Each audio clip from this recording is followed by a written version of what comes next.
Meu nome é Antônio Batista, eu sou membro aqui da igreja, né? Sou bacharel em teologia, como a irmã orou aí, eu, o irmão Leandro e o irmão Charles, nós vamos passar pelo concílio agora de pastor dia 29 de março, né? É assim que os irmãos estejam orando, né? Já estou já com o coração, e são 2 horas lá só de perguntas. Primeiro as perguntas sobre nossa conversão, nosso chamado, depois é sobre eclesiologia, aí o último é teologia que é mais demorada, né? Tem muitos assuntos, teologia. Então que os irmãos, peço que os irmãos estejam orando por nós três, né? Que Deus possa fazer. Porque a gente estuda, mas chega aí na hora do nervosismo, né? É bom quando a gente estuda para fazer uma prova, a gente já fica nervoso, né? Mas é assim, mas sempre Deus está à frente dos nossos planos, né? A minha aula é sobre o Antigo Testamento, né? A gente nessas primeiras aulas aí vamos estudar sobre Pentateuco, né? E no Antigo Testamento 2 a gente vai estudar sobre os profetas maiores e menores. E aí eu quero começar hoje falando sobre a Bíblia, né? Quer sentar, irmão, a Bíblia é a palavra de Deus ou contém a palavra de Deus?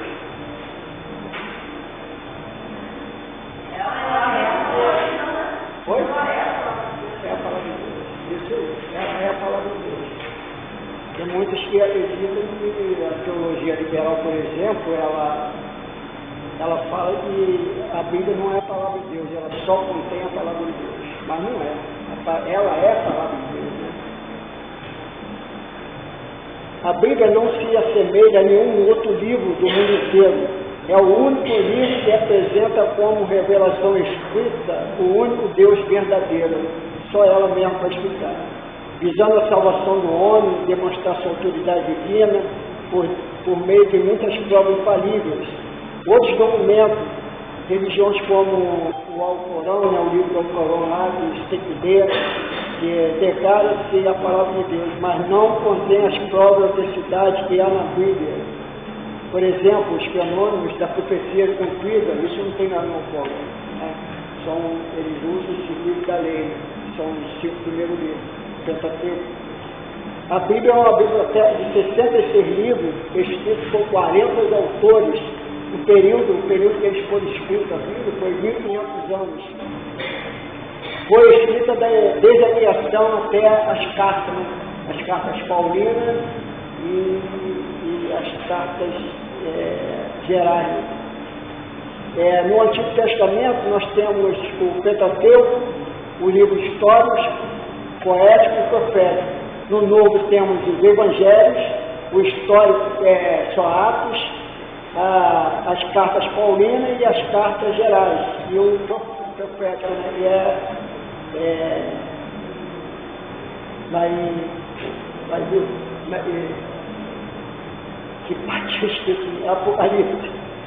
No Antigo Testamento, a preparação da redenção de toda a criação e redenção do homem. Já no Evangelho, é a manifestação do Redentor, de promessa feita no Antigo Testamento, que é cumprido no Evangelho. Em Atos, é a proclamação da mensagem do Redentor. E ali em Atos começa ali a igreja primitiva. A igreja começa ali em Atos, né? Depois daquele derramamento do Espírito Santo. Ali já começa a igreja. Do começo até onde Jesus escolhe os 12 ali, né? Ali em Atos foi escolhido os 12, 70. E as cartas, a explicação da obra do Redentor. E Apocalipse é a consumação da obra do Redentor. Agora vamos falar sobre o Pentateuco.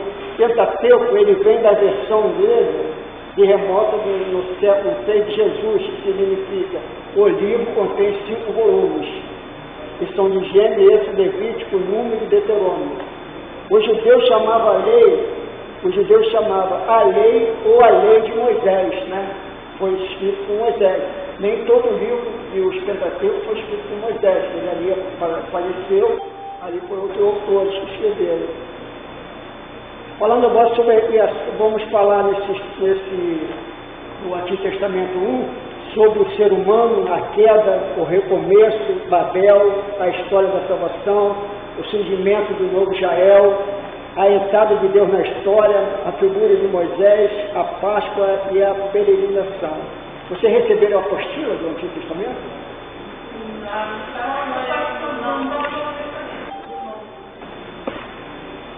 Ainda não receberam o novo?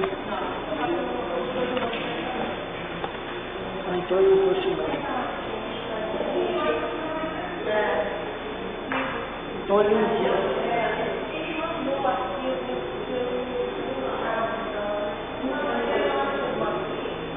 Eu vou falar com ele, aí eu vou passar para vocês.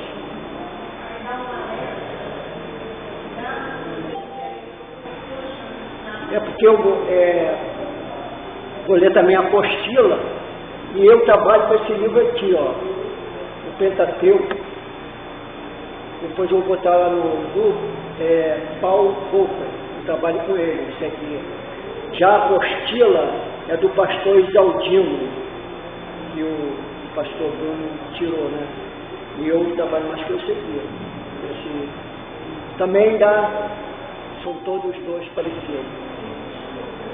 Depois vou botar lá no grupo. Todo mundo está no grupo do Instituto.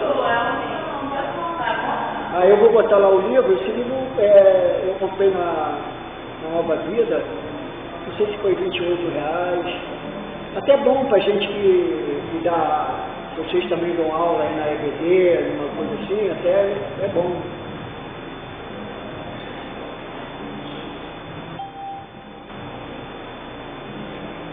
A Bíblia, ela é imutável, né? Ela não muda, não tem avaliação. A ciência pode ter avaliação e mudar. Ela pode sempre mudar, não mudar, né? Mas a ciência ela muda, sempre tem um plano diferente. Eu gosto muito de acompanhar o autor Augusto Cury, porque ele era um ateu convicto, né? Não, esse é livro não, estou falando. Não, estou falando outra coisa. Depois eu passo para a irmã. Não, assim, o relato de Augusto Cury. Não é pastor não. Não, ele se tornou cristão, mas ele não tem uma igreja certa. Mas ele é cristão. Ele era ateu, mas ele passou a ler a Bíblia para estudar sobre a vida de Jesus, só isso, para ele combater com os cristãos, né? Mas aí ele teve tanto aprofundamento na obra ali, que ele se converteu ao Senhor. Ele iria combater os cristãos, falar sobre o que estava errado, lutar. Então ele passou a ler a Bíblia, então ele se converteu. Ele foi combatido. Foi combatido.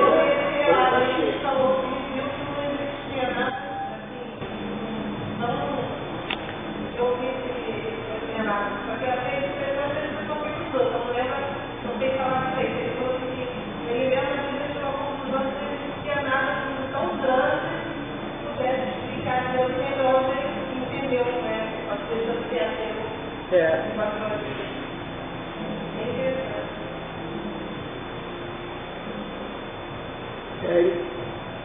Isso levou a ele deixar de ser ateu e se tornar cristão. Temos não só ler a Bíblia, mas temos que estudar também. Foi isso que aconteceu com ele. Ele passou a ler, estudar e ali ele se converteu.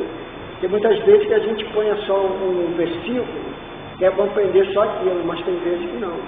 A gente, para compreender aquela palavra que a gente lemos, a gente tem que ler o versículo, o capítulo todo, ou o capítulo anterior, ou depois. Aí você vai entendendo toda a palavra que está falando naquele versículo. E muita gente hoje só usa um versículo, só um versículo. Isso não é o certo. Você de um versículo você não tira o que Deus quer falar ali a você. Você tem vezes que você tem que ler o capítulo todo. O livro de Gênesis é a introdução à Bíblia toda, é o livro do princípio, pois narra o começo da criação do homem, do pecado, da redenção e da raça eleita. Temos a Bíblia, um viveiro ou sementeiro da palavra de Deus, o Criador. Gênesis 1, de 1 a 3. Pedir os irmãos, um irmão aí para estar lendo, Gênesis 1 a 3.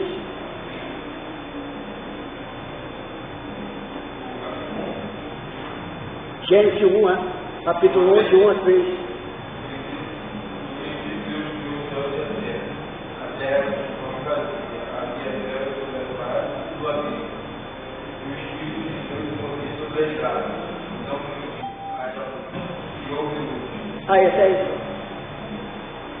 Esse verbo criou é um verbo usado exclusivamente para Deus, né? Ressaltando a criação.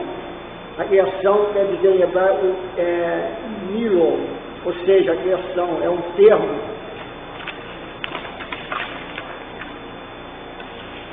É um termo que explica o ato divino, o poder de criatividade.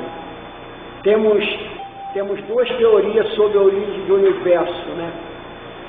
O irmão sabe qual é a teoria que tem sobre o universo, que aprendemos na escola?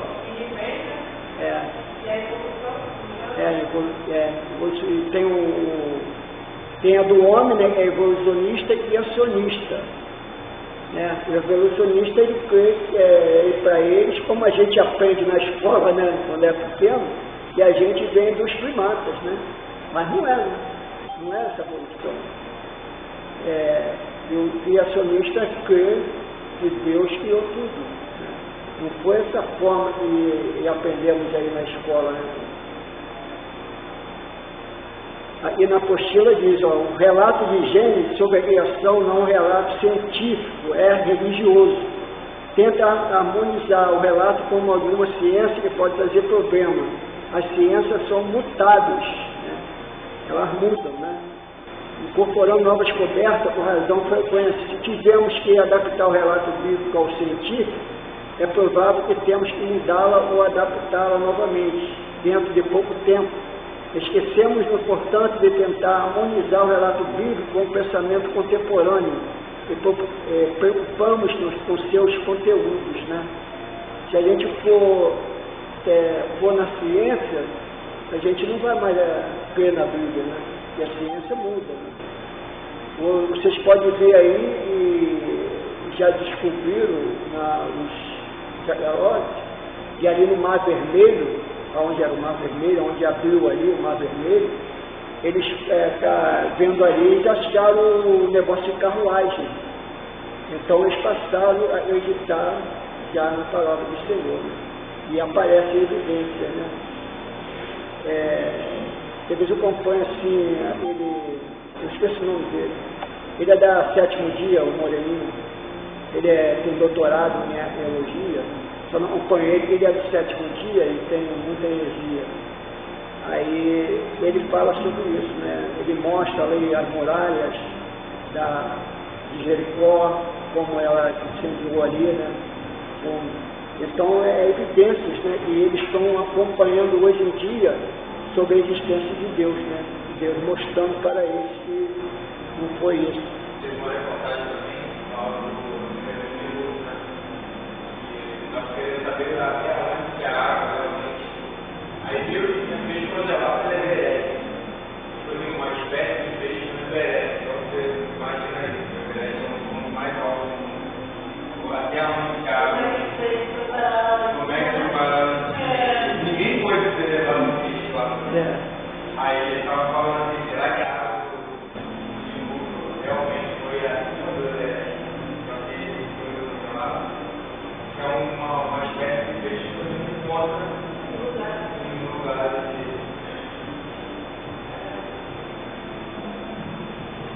A figura de Deus domina o primeiro capítulo da Bíblia. Seu nome aparece 35 vezes nos 34 versículos primeiro. O termo traduzido por Deus é Elohim. Quando faz referência a Deus, sempre usa o verbo no singular, que diz que Deus é único.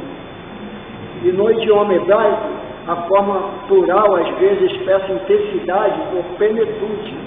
Por isso a palavra Elohim indica majestade, poder infinito ou excelência. Ele passou a toda a perfeição divina. O relato bíblico e a ciência moderna, quantos anos tem a Terra? Quantos anos tem a Terra? Muitos aí dizem que é bilhões de anos, né? Mas na Bíblia não diz uma data, né? A gente não sabe como se forma a cronologia da Bíblia, né? Mas você vê, tem muita gente que tinha 900 anos. Né? Matusalém morreu com 900 e pouco mil. O homem mais velho. Então a gente não sabe como se contava isso, né? Porque é totalmente diferente do dia de hoje. Mas não tem esses bilhões de anos, né?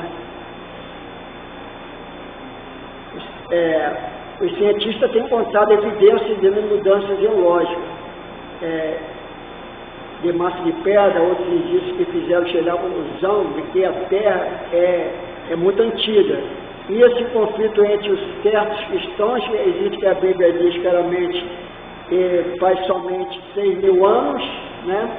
Vivemos no Antigo Testamento e ali é bem presente, né? Um ano, né? Você pode ver 2.900 antes de Cristo, aí abaixo para 2.800, 2.700 vai abaixando, né? Até chegar, terminar dela, começa a vinda de Cristo, né? Dia 1, 2. Realmente que faz somente 100 milhões de Deus para o universo. Como pode resolver esse tal conflito? O pastor aqui, o pastor Zé Cláudio, ele falou que no seminário, quando ele estava fazendo seminário, ele estudou com um antropólogo na classe dele. Então, esse antropólogo tinha um conflito danado. Ele começou a estudar a Bíblia, começou a estudar teologia, né? Aí ele foi vendo, ele queria combater a teologia com a ciência, que antropólogo estuda a ciência, né? Então ele ficou ali debatendo com os alunos, deu confusão na cabeça dele. Então não tem como. É porque nos seminários, eles só entra pessoa que tem acima de 2 anos convertido. Porque para não ter esse conflito, né, com a palavra. Segundo o estudioso da Bíblia, o problema não reside tanto na contradição entre o relato bíblico e a ciência descobriu. Mas entre a ciência e o relato mal interpretado, o cristão deve reconhecer certos fatos a interpretar a narrativa da criação. Em primeiro lugar, Gênesis não apresenta data. Não se pode levar em conta a genealogia para efetuar cálculos, pois nela é grande vazio. Em segundo lugar, a Bíblia é, antes de tudo, um livro de religião e não de ciência. Né? A gente tem que pegar a Bíblia como religião, né? O nosso estudo sobre Deus, não ver ali ciência, né? Não trata de ciência. No capítulo 1, Gênesis foi escrito não tanto para descrever o processo da criação, mas sim para mostrar causa e propósito. Ressalta a grande verdade que Deus é o Criador. Finalmente, é lógico que a revelação de Deus a Moisés tenha sido dado o conceito compreensível aos homens daquela época, não em termos técnicos ou científicos, né? Deus não falou em ciência, não falou em nada, né? Ele está falando ali da criação dele. Os estudiosos cristãos têm desenvolvido várias teorias procurando harmonizar a narrativa bíblica, como os conceitos dos cientistas, eis algumas. A teoria do vazio, ou do anonamento, ou a recriação teria sucedido em uma catástrofe universal entre Gênesis 1 e 1 e 2, relacionado com a queda de Satanás e seus juízos, consequências de Deus. O resultado, a Terra passou a ficar sem forma e vazia. Como isso aconteceu? Não foi por isso, né? Eles têm sempre que arrumar uma coisa. E houve explosão, e houve um monte de coisa, e tudo para botar na cabeça da pessoa, né? Que Deus não existe, né? Então a gente tem que se aprofundar aqui na palavra do Senhor. Essa é a nossa regra de fé e conduta, a Bíblia, né? No segundo dia, o céu e a atmosfera e mares.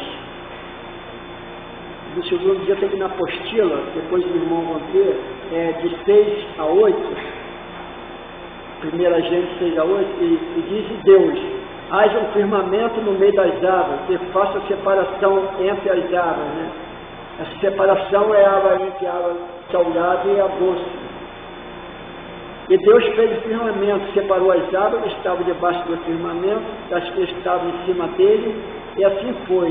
e o céu, e assim foi. E o firmamento Deus chamou céu, e foram tarde e manhã o segundo dia, né?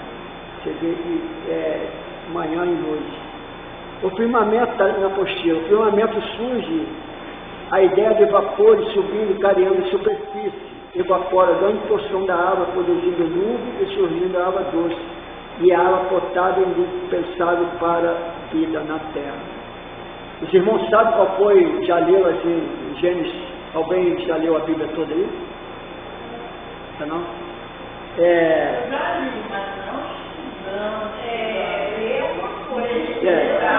Não, tem vezes que você vai lendo, você vai estudando, você para, né? Por isso que é bom a gente sempre ter, quando vai ler um livro ou a Bíblia, né?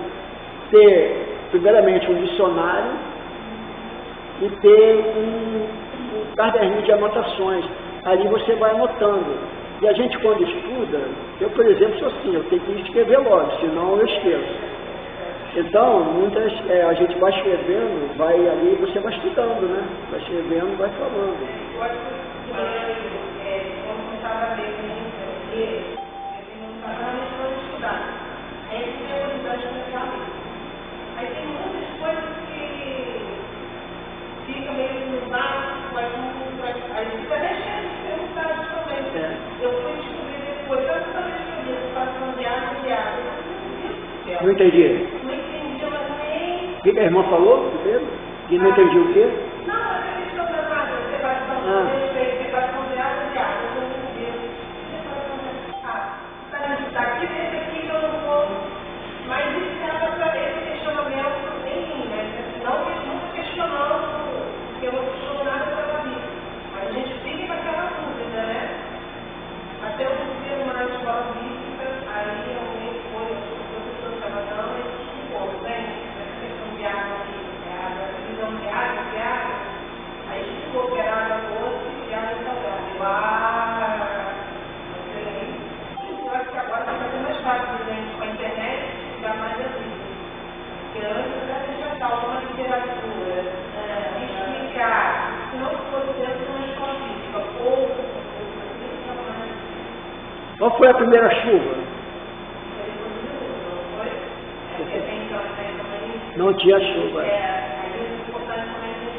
Você pode ver que começou a ter cultivo a terra, né? Noé mesmo, quando ele saiu, acabou a chuva, saiu da arca, né?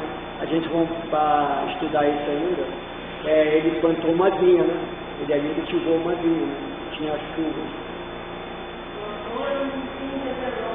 Foi? A gente estava falando isso na aula hoje.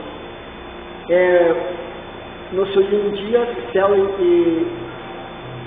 no segundo dia, o céu e a atmosfera e o mar, não sei o que já viu.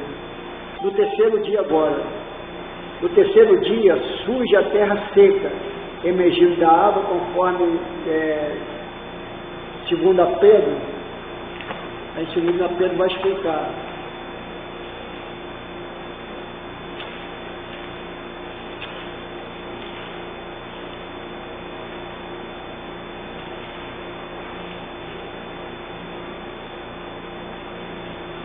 Dona Pedro 3,5. Pois de propósito de modo descantilidade, pela palavra de Deus existiram o céu e a terra, e esta foi tirada da água através da água. No dia certamente surge também a vida vegetal, e a terra produz. Literalmente o texto hebraico é que a terra faça brotar brotos.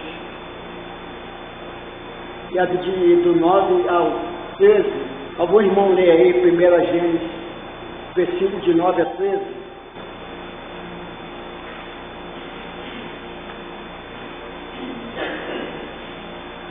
Isso também diz: ajunte-se as águas debaixo dos céus, num só lugar, e apareça a porção seca. E assim se fez.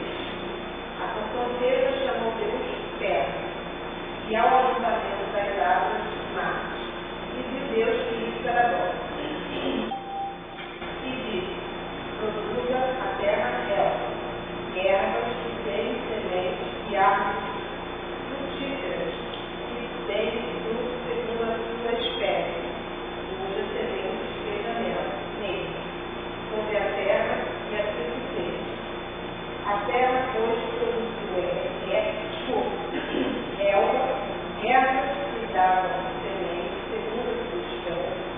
há de chegar ao fim. Muita semente está à terra, conforme a sua espécie. E viu Deus que isso era bom. Como tarde e manhã, Amém. No quarto dia, perdão, no terceiro dia, acontece que o propósito que o céu existe desde muito tempo, que a terra surge a água, no quarto dia, Gênesis, primeiro capítulo 1, 14 e 9, a irmã lê para mim, por favor? Do versículo 14 e 19. E disse Deus, haja luminares na expansão dos céus, para haver separação entre o dia e a noite, e sejam eles para sinais e para tempos determinados e para dias e anos, e sejam para luminares na expansão dos céus, para iluminar a terra e assim foi. E fez Deus os dois grandes luminares, o luminar maior para governar o dia e o luminar menor para governar a noite, e fez as estrelas. E Deus os pôs na expansão do céu para iluminar a terra, e para governar o dia e a noite, e para fazer separação entre a luz e as trevas, e fez isso era bom. E foi a tarde e o mundo quarto dia. E disse Deus, produzam as águas... Não, até 19. Até 19. Você vê que Deus disse que haja luz e houve luz, né, no versículo 3. Você vê que aqui ele está fazendo, não diz aqui, né, fez o sol, que é maior, né, para iluminar o dia, e o sol, a gente também é uma fonte de energia para a gente, né? Você vê que tem pessoas que não põem sol, não tem problema, né? Então o sol também é bom para a saúde, né? Ali no horário, ali, o especialista fala que até 10 horas, né? Então à tarde, sempre é bom para um sol, né? E o sol é vitamina para a gente, né? Para o nosso corpo, né? Você vê que Deus fez tudo ali maravilhoso. E à noite ele fez a lua, que é menor para variar à noite, né? No quarto dia, o sol e a lua, cujos nomes são obtidos. Temos aqui o mesmo verbo reino, usado no primeiro dia, novamente. Essa é a revisão. A versão revisada traduz por haja luz, né? Como diz aqui na minha Bíblia, diz Deus haja luz e houve luz. Então, aí vamos lá para o quinto dia. O único dia, do versículo 20 ao 23, a irmã de Céia lê para mim, por favor. O versículo do 20 ao 23. Disse também Deus, opôs-se as árvores desde chames desde o vento, e põe as árvores sobre a terra, sobre o firmamento dos céus. Criou por Deus os grandes animais marinhos e todos os seres viventes que rastejam, os quais povoavam as águas, segundo as suas espécies, e todas as aves, segundo as suas espécies. E viu Deus que isso era bom. Deus abençoou, dizendo: seja fecundos, multiplicai-vos, enchei as águas dos mares, e a terra se multipliquem as árvores. Hoje tarde amanhã Amém. Você vê que no dia aparece a vida animal, e ela vem da água, no versículo 21, onde lemos abundantemente. A ideia do texto hebraico é fervilhado, realmente abundante, e agora o verbo novamente bará, bará quer dizer criou. Não mais surge e haver.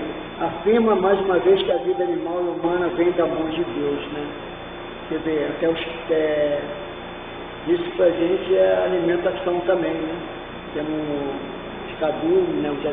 Os peixes, né? Que é nosso alimento também, né? Tudo Deus fez para nos alimentar, né? Nos frutificar. E muitas vezes, tem vezes que o homem acaba com isso, né?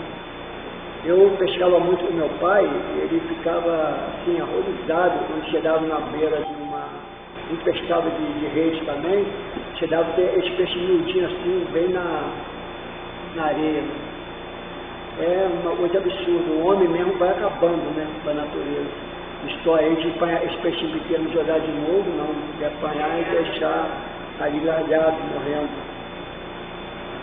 No sexto dia, o versículo 24 e 25, peço ao irmão que esteja lendo aí para nós, por favor.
Vemos no capítulo 26, né, o trabalho do Espírito, o trabalho da Trindade, né?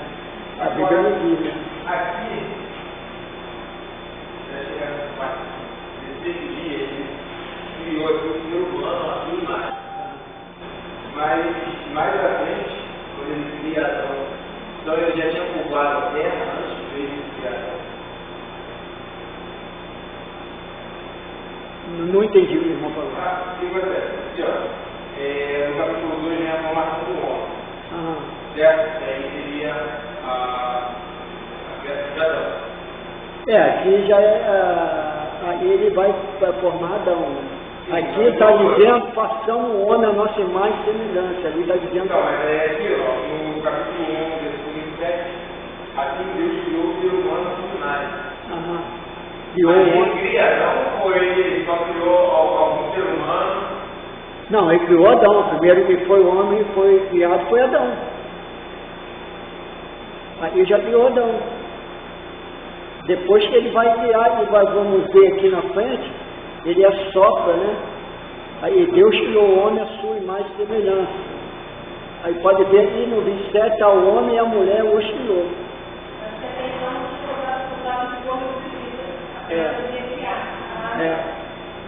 Ele estava ainda se formando.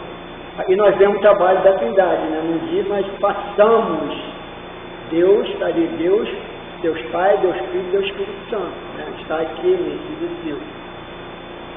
A criação do ser humano, vou ler a apostila para o irmão, no sexto dia, mais uma vida animal, réptil, mamífera e humana.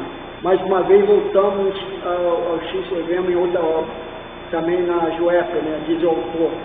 Produz a terra seres viventes, seres do hebraico nésco, termo rico significa garganta, respiração, fôlego, ser, pessoa, gente, personalidade, individualidade, vida, alma, ou seja, algo que respira. A vida animal estabelece animais domésticos, répteis, animais selvagens, de acordo com a sua espécie. A palavra utilizada para réptil não significa uma classificação científica exclusiva dos répteis. A luz de um movimento suave e rasteja e arrasta-se de várias criaturas. Os animais têm respiração, mas só o homem né? Só o homem teve o fôlego de Deus, né? Deus foi lá e respirou, os animais não, né? Tem muita gente aí que cuida mais do bicho do que uma pessoa, né? Assim, eu entendo que tem pessoas que não podem ter filhos, né? Casal que tem filhos, ele, por exemplo, viu o gato, o cachorro, né? Transfere um amor que não pode ter uma criança, né? Então não quer ter. Eu tinha um vizinho, ele tinha um cachorro, ele e a esposa, né? Ele tratava de... Ele uma vez fez até um hospital em casa, né? Ele ficou doente, botava soro para ele, ficava ali para não deixar na clínica, né? Que saía mais caro, né? Não tinha condições, ele fez tratamento do cachorro em casa. Então é um amor que distribui, não fazer, não também a gente dá um amor ao animal e o ser humano a gente chuta aí na rua, está deitado na chocada, chuta, né? A gente não deve fazer isso com o ser humano nem com o bicho, né? Temos, depois do sétimo dia, depois a gente vai ler aqui. O homem no Éden, no capítulo 2 ao 4 de 5, podemos ver solitude de Deus pelo homem, no seguinte fato: ele colocou no jardim do Éden delícia ou paraíso, um ambiente agradável, protegido, bem regado. O jardim estava situado em rios Ideque, Tigre, né? E o Efrate, uma área provavelmente corresponde à região da Babilônia, próximo do Golfo Pérsico. Deus deu a Adão trabalho, parte da maldição, porém a Bíblia não ensina tal coisa. Ensina sim que a maldição transformou o trabalho bom em algo infrutífero ou falível. Né? Deus deu trabalho a Adão ali, né? Para cuidar ali, ele botou o nome ali a partir do versículo 2 aqui vai falando, né? E assim foram concluídos o céu e a terra e todos os seus elementos. E no sétimo dia, Deus já havia completado a sua obra que fizeram. Nesse dia ele descansou de toda a sua obra. E Deus abençoou e santificou o sétimo dia, porque nele descansou toda a obra que havia criado e feito. Muita gente acha que o trabalho é cansativo, né? É maldição. Não é, né? É bênção. O trabalho é bênção. Você vê que Deus trabalhou também, 6 dias, trabalhou. A pessoa fala, mas ele descansou no dia, ele descansou. Descansou de estar fazendo a obra, né? Mas ele continuou lá trabalhando. Deus proveu Adão de uma companheira idônea, instituído assim um matrimônio nesse capítulo, né? No capítulo de Deus, 18, como Deus formou a mulher. Disse mais o Senhor Deus: não é bom que o homem esteja só. Eu lhe farei uma ajudadora que será adequada. E Deus formou da terra todos os animais do campo, todas as aves do céu, e trouxe ao homem para ver como lhe chamaria. E o nome do homem desse a cada ser vivo, e seria o nome deles. Assim o homem deu o nome de todos os aves, aves do céu e todos os animais do campo, mas não se achava uma ajudadora adequada para o homem. Então o Senhor Deus fez cair o sono pesado sobre o homem, esse adormeceu e tomou-lhe então uma costela e fechou a carne em seu lugar. Então, da costela, né, do homem ali, Deus fez a Eva, né? Tem um autor que ele fala que Deus tirou do lado, né, da costela, perto do coração também, né, para que o homem, a mulher andasse do lado do homem, seja amado, né? O coração perto do coração, os dois sejam amados. Né? Então é muito interessante isso, né? Onde a mulher sempre é uma ajudadora. Né? Tem muita gente que fala besteira nisso, que o nosso aí foi por causa da mulher. Muita gente fala assim, não, o pecado aí foi por causa da mulher. Mas todos os dois foram culpados. Todos os dois. Falta conhecimento, que todos os dois erraram. Porque Adão, Deus falou com ele, e aquela árvore ali ele não poderia comer, né? Mas é a tentação, né? Então ele também sabia, ele tinha que avisar também.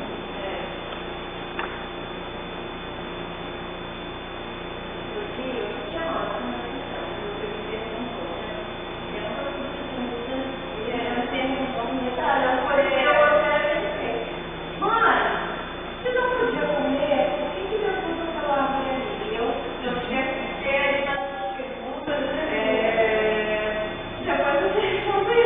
Mas sabe por quê? Por causa do livre-arbítrio. Deus deu um livre-arbítrio para a gente escolher. Ele fala que, ó, esse caminho curto, esse caminho aqui estreito, é o seu caminho. Mas tem esse caminho largo que leva à perfeição. Ele deixa você escolher. Você escolhe. E nós fomos escolhidos para ser salvos. Todos nós. E para ele, desde aí, Deus estava, não sei se é a mesma coisa, mas já estava ensinando a obediência. Deus mandou ali, mas mandou ele não comer, e ela não comer. E que se comesse, eles iam viver a consequência. E foi o que aconteceu. É obediência também. Que a mãe tem que botar uma fase de obediência, né? Tem que trabalhar. A Bíblia é muito boa, não é pergunta, ó, então, tá vendo isso aqui? Estou fazendo obediência. Muitas vezes eu falo, mas é coisa de fácil. Você fala, ó, eu obedecer não significa Deus sabe, se obedecer, não vai ter consequência. Você obedecer, ó. O homem, à semelhança de Deus, passa a ter domínio sobre a natureza e seres vivos. Ele é o representante de Deus no mundo, investido de autoridade e domínio. Ele é divinamente comissado para sujeitar a terra. O hebraico kibeado, literalmente pisar sobre. Ele é administrador de Deus na terra. Isso nos ajuda a entender os dois termos. Essa questão de imagem e semelhança tem suscitado ainda hoje muita discussão entre os teólogos.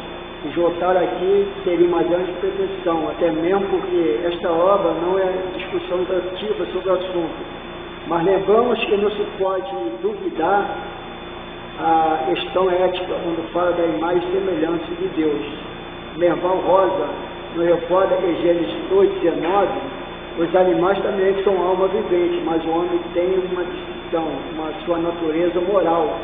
A proibição de comer da árvore do bem e do mal ilustra bem isso, pois tem a declaração de Rosa, conforme o texto, portanto o homem é capaz de conhecer o bem e o mal. Sua natureza é por isso o mesmo fundamento ético. Então Deus proveu Adão de uma companheira idônea, instruindo assim o matrimônio. Nesse capítulo encontra-se uma forma embrionária, o ensino mais avançado da relação. O propósito primordial do matrimônio é proporcionar o companheirismo e ajuda mútua. Não é bom que o homem esteja só. Farei uma ajudadora que esteja como diante dele, semelhante ou adequado a ele. Gênesis 2:18. Deve ser monônimo, pois Deus criou uma só mulher para o homem. Deve ser exclusividade, porque deixará o varão seu pai e sua mãe, e deve ser uma união estreita e indissolúvel. A pedaço e a sua mulher serão algo uma carne só. Né? A gente quando se forma um casal, é uma carne só, né? Como Deus fala a sua palavra. Né? Eu, graças a Deus, vou fazer 43 anos agora em outubro. Graças a Deus que Deus me botou uma mulher do meu lado, que ela ia se converter, e logo após eu me converti, logo após não, demorou muito tempo, ela orando aí no Senhor, né? Nós casamos em 82, em 96, ela passou a conhecer o Evangelho, começou a frequentar a Universal, aí chega em 2002, ela vai, minha filha chama ela para uma, minha sobrinha chama ela para uma igreja perto, ali a Igreja Batista, Primeira Batista, ali ela se torna batista, né? Evangélica, né? Ali ela começou, ali se batizou. Então foi orando ali com a igreja, eu era do mundão, né? Vivia muito e tudo, então Deus me transformou. Isso é a obra que ela tinha na minha vida, né? Ela está intercedendo pela minha vida. E Deus é maravilhoso. E aí a gente vai para 43 anos aí na luta. Deus, em sua infinita sabedoria, instruiu lá para formar um ambiente ideal em que os filhos possam ser criados permanente, em todos os aspectos, física, social, espiritualmente, ensinar a igualdade e dependência muito do sexo. Nem o varão e nem a mulher, nem a mulher sem o varão. 1 Coríntios 11:11. um não é completo sem o outro, né? O casal, um tem que ser completo com o outro, né? É ajudadora, um ajudando o outro, né? Muitas vezes em casa a gente tem que se fazer ajudar a mulher na cozinha. Eu que sou aposentado, minha esposa ainda trabalha, né? Sou aposentado desde 2018, por incapacidade, né? Tenho problema cardíaco.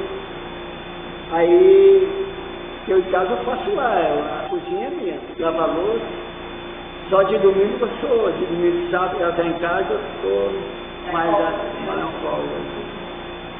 Mas a gente tem que ajudar mesmo, né? Um ou outro. A gente tem que, ela me ajudando, né?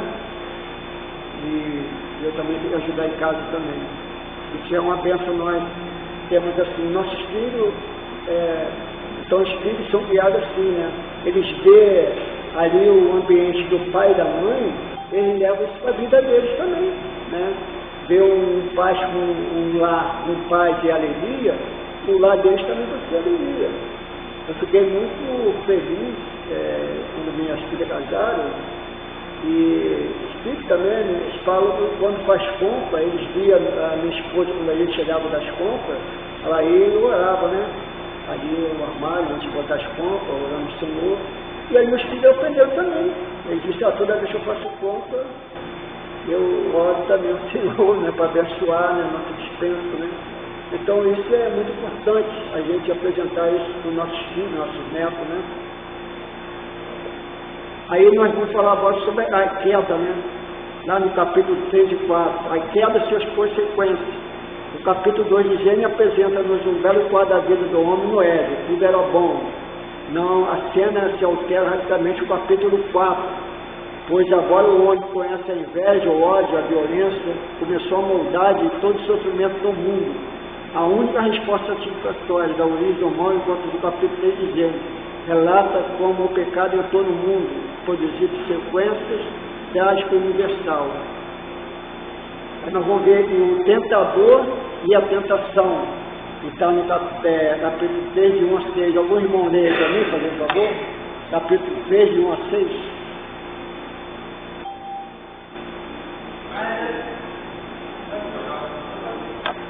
Mas a serpente mais sagaz que todos os animais selvagens que o Senhor Deus tinha feito, disse à mulher: é assim que Deus disse, não comereis de toda a árvore do jardim?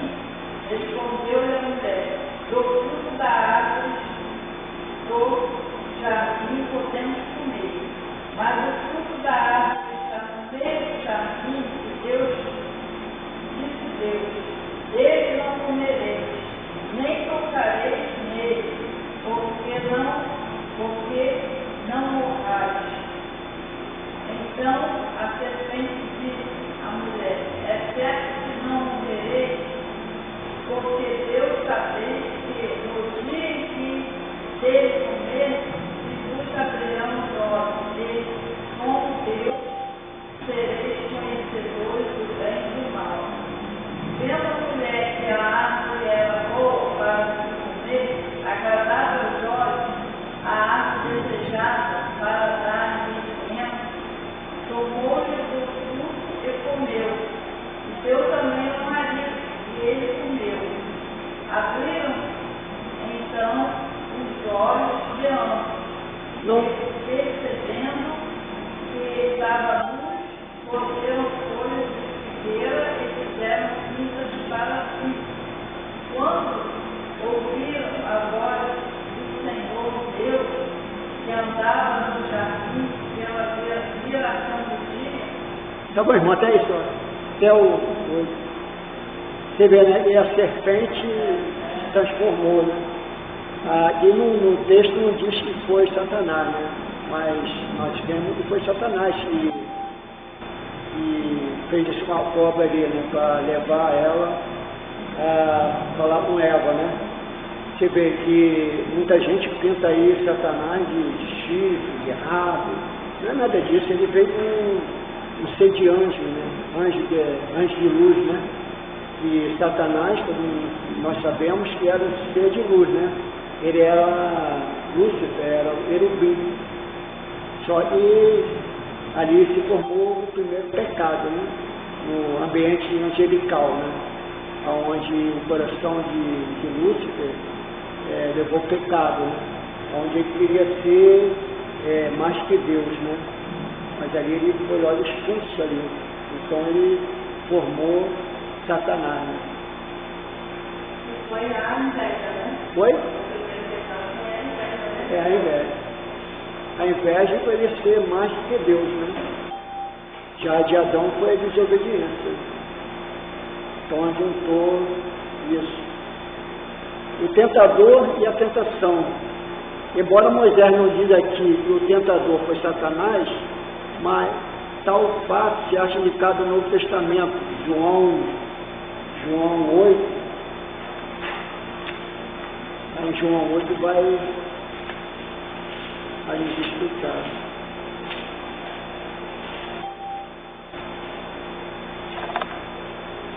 João 8,44. O vosso pai, o diabo, querer satisfazer os desejos.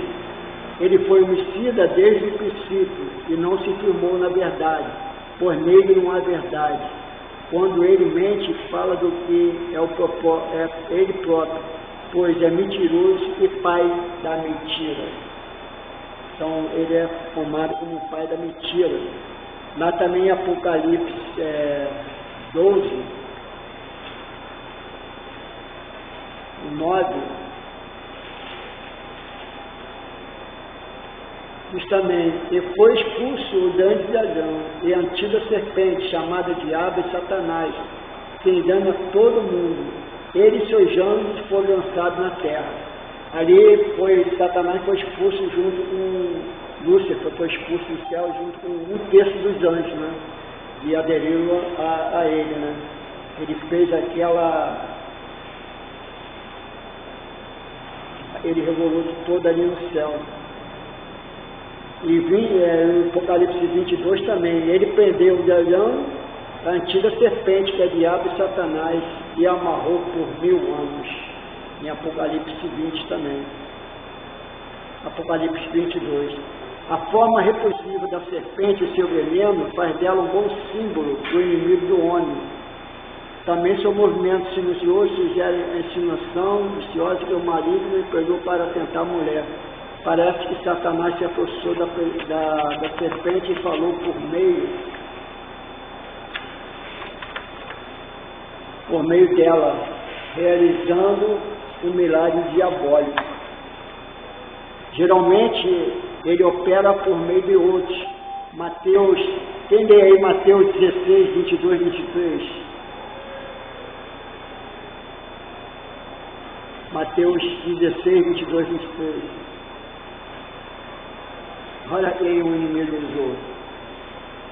E Pedro, tomando o saco, começou a repreendê-lo, dizendo: Senhor, tem compaixão de ti e de todo, e de modo nenhum te acontecerá isso. Ele, porém, voltando-se, disse a Pedro: arreda-te diante de mim, Satanás, que me serves distante, porque não compreendes as coisas que são de Deus, mas só as que são do homem. Você vê ali, ele aparece ali, está usando Pedro, né? Você vê que logo Jesus vê ali que Satanás está possuindo Pedro ali, manda na minha versão diz para trás de mim, Satanás. Da irmã arreda, atrás de mim, Satanás. Tem vezes que algum irmão fala uma palavra, dá vontade de falar para isso, né? E vem botando coisas em nossas... pessoas que é usada, né? Deixa ser usada por inimigo, né? Deixa usada por ele. Aí em 2 Coríntios 11, 14,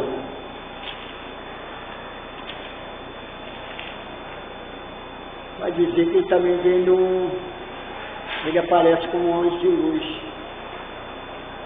11, 14 diz assim: e não é de admirar, pois o próprio Satanás se disfarça de anjo de luz. Ele também se disfarça de um anjo de luz, que ele é o anjo de luz. essa atitude não é se admirar, pois o próprio Satanás, ele se disfarça, né, de anjo de luz. A tentação observou o seguinte processo. Primeiro, começou com a insinuação de que Deus era demasiado severo, né? Está lá em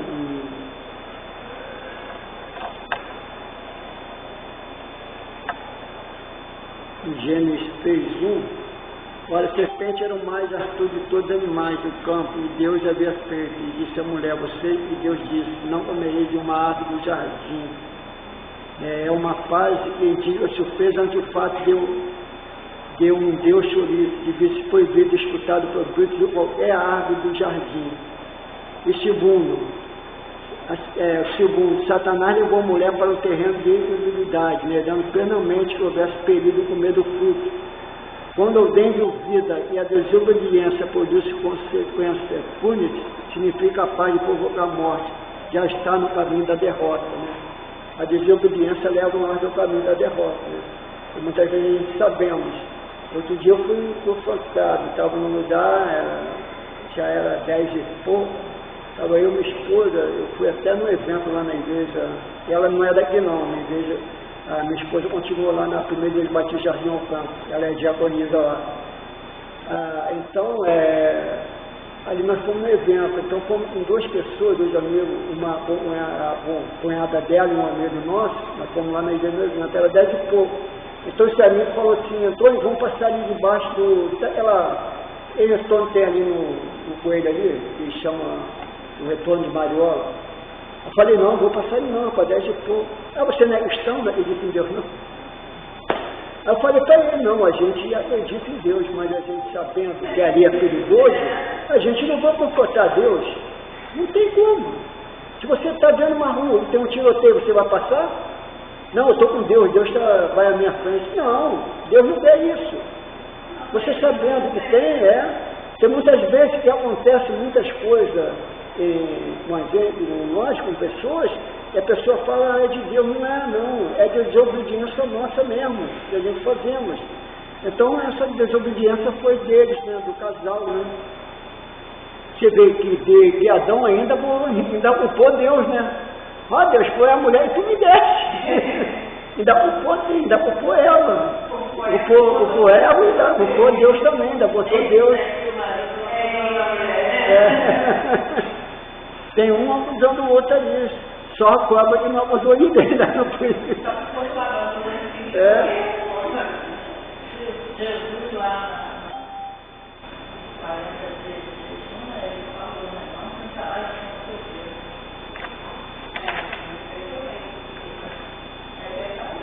Você sabe que fazendo bem não colocar, não querer que você não consegue. Seria um sintetista ou outros caminhos. E o terceiro ponto é, finalmente o tentador usou Deus de motivo egoísta. Ensinou que Deus privado de coisa boa, isto é, se ele sabe como ele, dessa maneira caluniou o Senhor. Né?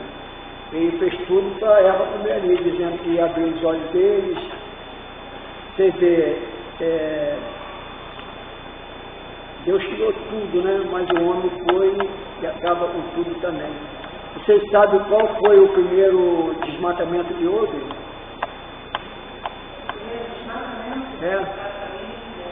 Oi? Está na Bíblia. Oi? Não, desmatamento foi Adão e Eva. E pararam folha para fazer. Foi desmatamento. Espalharam tudo lá e foi o desmatamento. Né? Agora vou falar sobre o Silopés e animais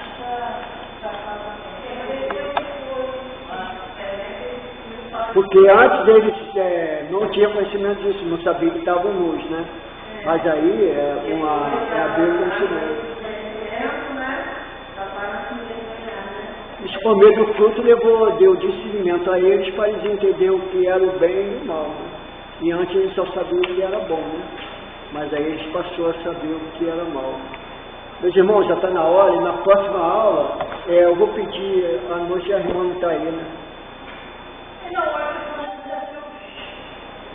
Não, aí eu vou ver se o pastor Bruno traz hoje, ou então domingo, né? Se ele não vir à noite, ou for para pregar em outro lugar, eu vou pedir a ele para trazer a apostila. Aí nós vamos estudar sobre a queda, né? A partir de Gênesis, quando teve a queda do homem, né? A gente vai estar falando mais sobre a queda, né?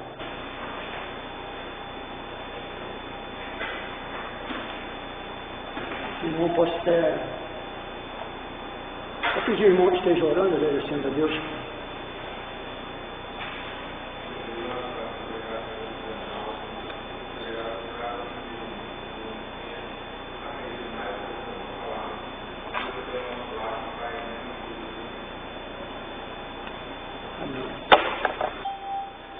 Lá no seminário é heresia, né? A gente aprende lá como chega, os mais antigos perguntam logo, qual foi o primeiro fruto, qual foi o fruto do pecado?